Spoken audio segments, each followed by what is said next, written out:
प्यारे छात्रों, नमस्कार आप सभी लोगों को और स्वागत है आपका HM कोचिंग सेंटर के यूट्यूब चैनल में।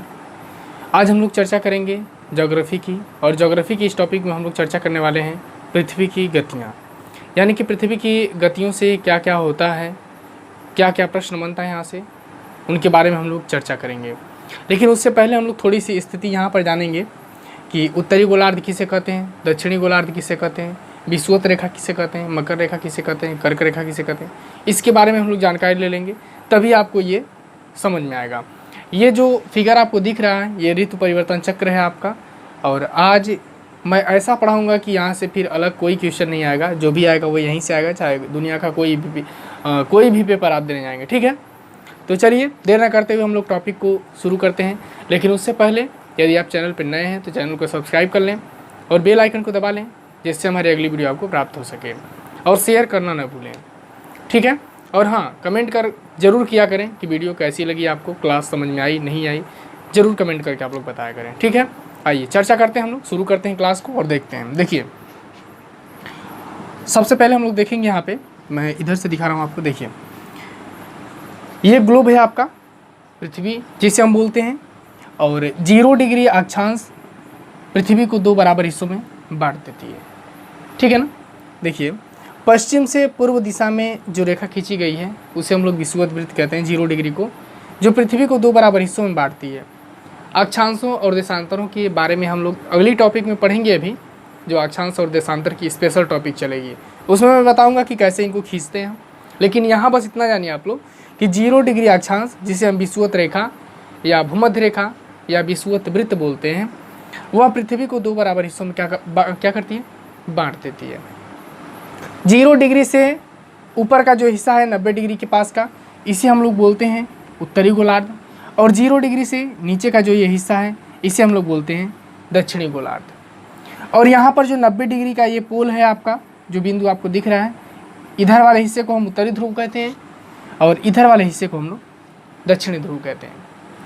प्यारे छात्रों, एक चीज़ और इसमें देखिए आप लोग कि यह जो ध्रुव हैं, ध्रुवों पर 6 महीने का दिन होता है और 6 महीने की रात होती है। ये प्रश्न बनता है कि पृथ्वी के किस हिस्से पर 6 महीने के दिन और 6 महीने की रात होती है, तो ध्रुवों पर 6 महीने का दिन और 6 महीने की रात होती है। यहाँ पर 23.5 डिग्री उत्तरी अक्षांश को, ये आपका उत्तरी गोलार्ध की तरफ जितनी भी अक्षांश रेखाएं खींची जाएंगी उन्हें हम लोग उत्तरी अक्षांश बोलेंगे। तो 0 डिग्री से ऊपर 23.5 डिग्री उत्तरी अक्षांश को हम कर्क रेखा कहते हैं, और 23.5 डिग्री दक्षिणी अक्षांश को हम लोग क्या कहते हैं, मकर रेखा कहते हैं। ध्यान में रखिएगा, ये दक्षिणी गोलार्ध है आपका और ये आपका उत्तरी गोलार्ध है। इसी के बारे में हम लोग यहाँ चर्चा करेंगे। उससे पहले हम लोग थोड़ी सी और चर्चा यहाँ पे करेंगे, पृथ्वी की गतियाँ। देखिए, यहाँ पे पृथ्वी की गतियों के बारे में देखेंगे हम।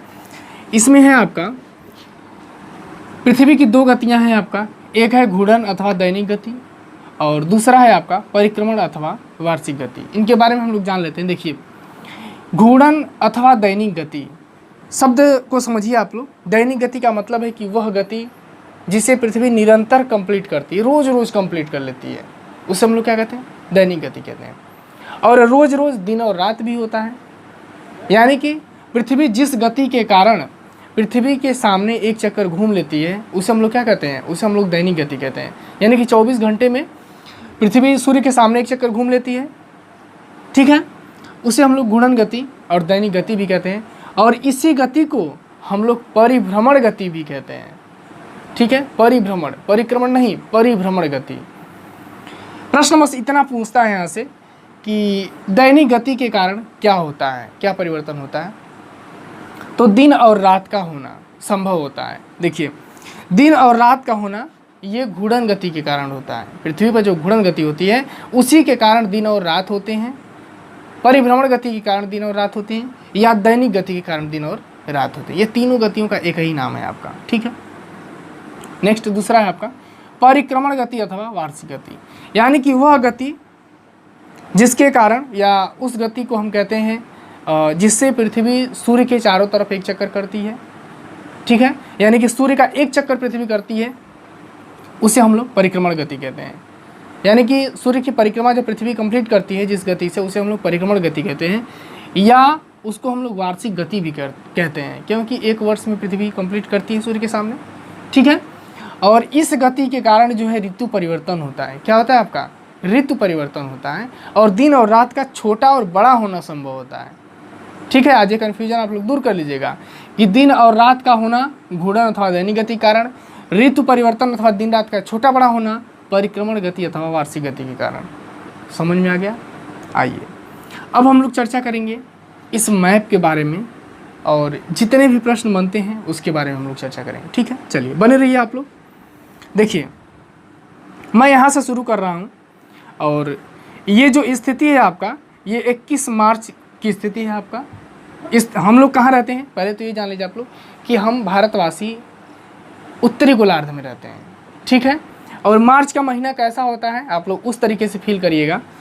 देखिए 21 मार्च को सर्वत्र दिन रात बराबर होते हैं, यानी कि संपूर्ण पृथ्वी पर 21 मार्च को दिन और रात क्या होते हैं? बराबर होते हैं। 21 मार्च को और 23 सितंबर को, ठीक है ना, दो ऐसी तिथि है जब पूरे पृथ्वी पर दिन और रात क्या होते हैं? बराबर होते हैं। और 21 मार्च को ये जो नॉर्थ पोल है ये धीरे धीरे यानी कि उत्तरी गोलार्ध सूर्य के सामने आनी शुरू हो जाती है। यानी कि 21 मार्च से पहले हमारे यहाँ ठंडी का मौसम होता है, लेकिन जैसे ही 21 मार्च का दिन आता है हमारे यहाँ धीरे धीरे अब गर्मी बढ़ने लगती है, क्योंकि हमारी जो उत्तरी गोलार्ध है वो सूर्य के सामने आने लगती है और हमारे यहाँ उस समय बसंत ऋतु होता है। इधर देखेंगे आप लोग, दक्षिणी गोलार्ध सूर्य से विपरीत जाने लगती है और वहाँ पर अब ठंडी का आगमन होने लगता है दक्षिणी गोलार्ध में, क्योंकि सूर्य से विपरीत जा रही है। यानी कि 21 मार्च से हमारे उत्तरी गोलार्ध में गर्मी के मौसम का आगमन होता है, ग्रीष्म ऋतु का, और दक्षिणी गोलार्ध में शरद ऋतु यानी कि ठंडी के मौसम का आगमन होने लगता है। विषुवत रेखा पर सर्वत्र दिन और रात क्या होते हैं? एक समान होते हैं, बड़ा छोटा नहीं होता है। इस बात को आपको याद रखिएगा, क्योंकि विषुवत रेखा का आधा भाग हमेशा सूर्य का प्रकाश क्या करता है? प्राप्त करता रहता है। ठीक है, आइए अब आगे की तिथि पे हम लोग चलते हैं। यहाँ देखिए, यहाँ जब पृथ्वी पहुँचती है सूर्य का चक्कर करते हुए तो 21 जून का समय आ जाता है। मार्च से अब 21 जून की स्थिति आ गई, यानी कि हमारे यहाँ हमारे उत्तरी गोलार्ध में 21 जून को आप लोग जान सकते हैं कि बहुत अत्यधिक गर्मी होती है, क्योंकि उस समय हमारी जो उत्तरी गोलार्ध है वो किसके सामने होती है? सूर्य के सामने होती है। नॉर्थ पोल देखेंगे आप लोग, यहाँ पर ये नॉर्थ पोल है आपका, यन लिखा हुआ है, ये अब सूर्य के सामने है एकदम। और 21 जून को हमारे उत्तरी गोलार्ध में कौन सा ऋतु है आपका? ग्रीष्म ऋतु है। दक्षिणी गोलार्ध सूर्य से विपरीत है आपका और यहाँ पर क्या है आपका? शीत ऋतु है। ठीक है, यहाँ पर देखिए आप लोग। अब देखिए 21 जून को हमारे उत्तरी गोलार्ध में सबसे बड़ा दिन होता है और दक्षिणी गोलार्ध में सबसे छोटा दिन होता है, क्योंकि हमारी नॉर्थ पोल हमारे उत्तरी गोलार्ध सूर्य के सामने है तो इस पर ज़्यादा देर तक प्रकाश पड़ेगा, यानी कि दिन क्या होगा हमारे यहाँ? बड़ा होगा, लेकिन रातें क्या होंगी? छोटी होंगी। दक्षिणी गोलार्ध में दिन छोटा होगा, सॉरी यहाँ पर देखिए एक बार फिर से देखिए इसको। हमारी उत्तरी गोलार्ध जो है ये सूर्य के सामने 21 जून को होती है, तो यहाँ पर दिन बड़ा होता है, रातें छोटी होती हैं। लेकिन दक्षिणी गोलार्ध में रातें बड़ी होती हैं और दिन क्या होता है? छोटा होता है, क्योंकि यहाँ पर सूर्य का प्रकाश कम समय तक पड़ेगा और यहाँ पर ठंडी का भी मौसम रहेगा उस समय। ठीक है, प्रश्न पूछ लेता है कि हमारे उत्तरी गोलार्ध में सबसे बड़ा दिन कब होता है? तो 21 जून को होता है। और दक्षिणी गोलार्ध में सबसे बड़ा दिन कब होता है? तो यहाँ पे आएंगे 22 दिसंबर को होता है। लेकिन दक्षिणी गोलार्ध में सबसे छोटा दिन कब होता है? तो वह 21 जून को होता है। और हमारे यहाँ सबसे बड़ा दिन कब होता है? तो 21 जून को होता है। यानी कि हमारा ठीक उल्टा वहाँ पे होगा। अगर हमारे यहाँ दिन बड़ा होगा तो दक्षिणी गोलार्ध में रातें बड़ी होंगी, दिन छोटा होगा।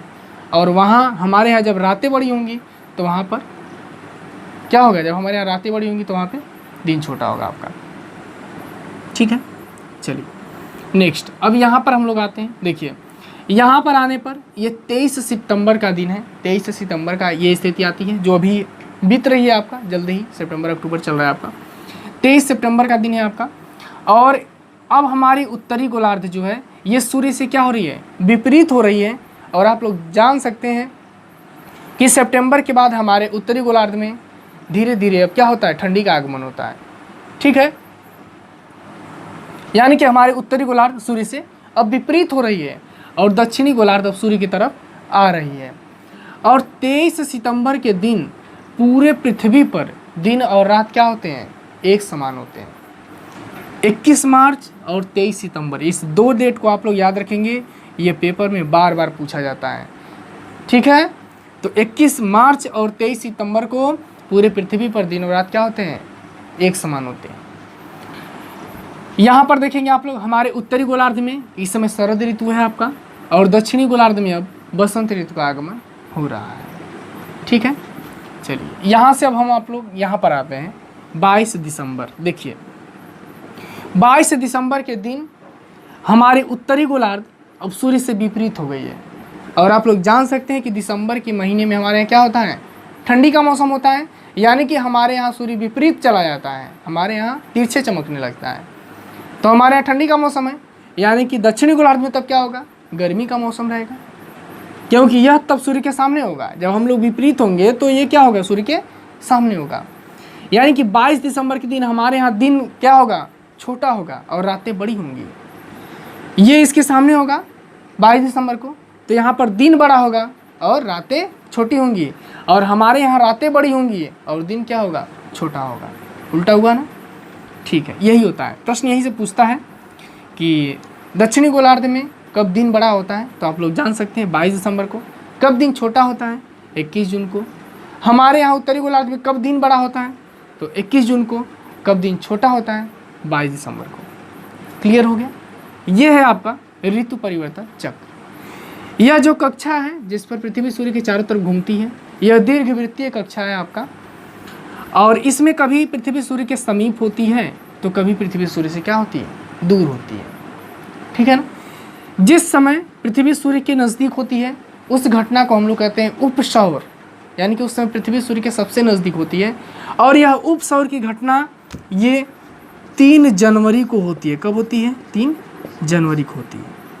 एक और परिघटना होती है, वह होती है अपसौर, और अपसौर की जो घटना होती है यह 4 जुलाई को होती है। कब होती है आपका, 4 जुलाई को होती है। यानी कि जब दूरी अधिक होती है, जब पृथ्वी दूर होती है आपका, तब क्या होता है, अपसौर होता है, और 4 जुलाई को होता है। और जब नज़दीक होती है तो क्या होता है, उपसौर होता है, वो 3 जनवरी को होता है। समझ में आ गया। तो ये रहा आपका ऋतु परिवर्तन चक्र और पृथ्वी की गतियाँ। एक चीज़ और आप लोग जानते हैं कि पृथ्वी अपने अक्ष पे 23.5 डिग्री झुकी हुई है, जिसके कारण हमारे पृथ्वी पर ऋतु परिवर्तन होता है। ठीक है ना। इसी तरह मंगल भी आपका अपने अक्ष पे पृथ्वी के समान ही झुका हुआ है आपका। ठीक है ना, 25 डिग्री, लगभग 25 डिग्री 12 मिनट झुका हुआ है मंगल, और वहाँ पर भी ऋतु परिवर्तन चक्र होता है। इसीलिए हम लोग संभावना व्यक्त करते हैं कि मंगल ग्रह पर शायद जीवन की संभावना है या कभी थी, क्योंकि वहाँ पर पृथ्वी के समान भी मौसम का परिवर्तन क्या होता है, होता रहता है। ठीक है, तो ये रहे पृथ्वी की गतियों के संबंध में टॉपिक, और मैंने सारी बातें आप लोगों के लिए चर्चा कर दी। यहीं से प्रश्न बनता है हमेशा पृथ्वी गतियों से, आप लोग इसे एकदम नोट कर लीजिएगा बढ़िया से। ठीक है, और कैसी लगी हमारी क्लास, आप लोग समझ में आया कि नहीं आया, आप हमें कमेंट करके ज़रूर बताइएगा, और शेयर करना मत भूलिएगा। ठीक है, और यदि आप चैनल पर नए हैं तो चैनल को सब्सक्राइब कर लेंगे और बेल आइकन को दबा लेंगे। ठीक है, तो इसी के साथ मैं आप लोगों से विदा लेता हूँ। धन्यवाद।